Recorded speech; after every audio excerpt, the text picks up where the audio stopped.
C'est l'heure de la chronique culture avec Jean-Baptiste Urbain. On va commencer avec un classique du cinéma français. Il ressort en version restaurée. Vous allez voir un classique qui est aussi un conte musical. Écoutez. Préparez votre pâte dans une jatte plate et sans plus de discours. Allumez votre four. Je vous aime, ma fille, et je veux vous épouser. Vous ne m'expliquez rien, je suis au courant de tout. On a eu la réponse dans les images. Là, on a vu c'est Peau d'âne, donc avec Jean Marais, Catherine Deneuve.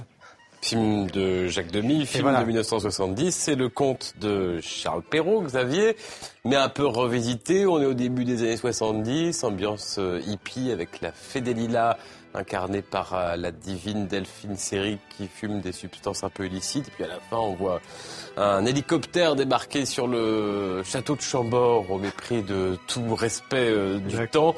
C'est aussi un hommage à Jean Cocteau que Jacques Demy a voulu rendre dans ce film, l'un de ses plus populaires qui a enchanté des générations de petites filles. Il ressort donc en salle en version restaurée, un film avec deux lectures pour les enfants et puis pour les adultes.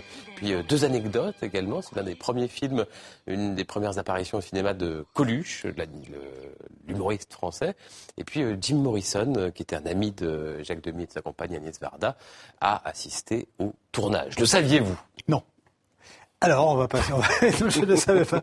On va aller à la Maison Rouge, c'est à Paris, c'est près de la Bastille. C'est une fondation privée dans la capitale française qui fête cette année ses 10 ans. Voilà, ça se passe près de la place de la Bastille, à 2 pas de la place de la Bastille. Regardez cette fondation créée par un collectionneur plutôt atypique et plutôt éclectique. Il s'appelle Antoine de Galbert. Le voici, le voilà. Depuis 10 ans.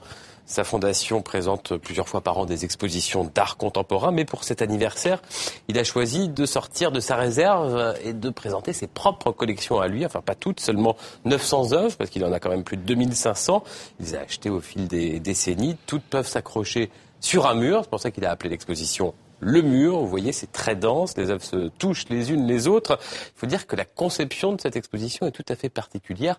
Le commissaire de l'exposition, comme on dit, n'est pas comme les autres.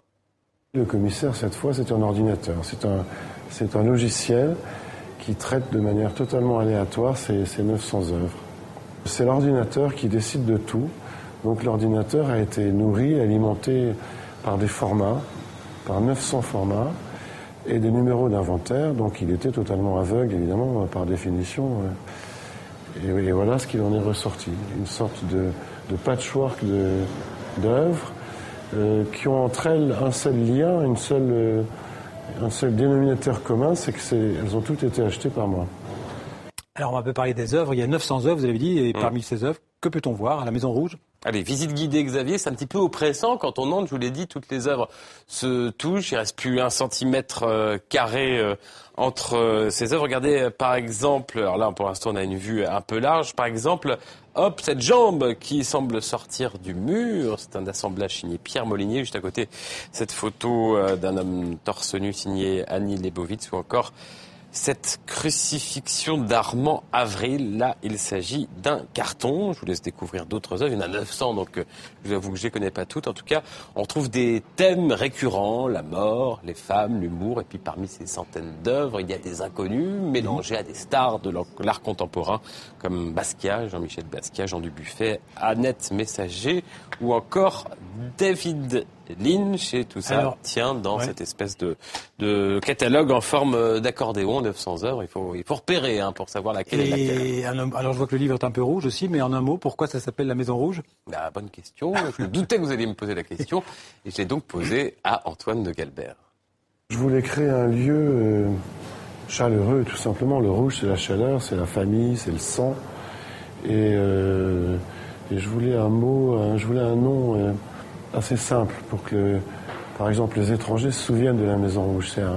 C'est un flash.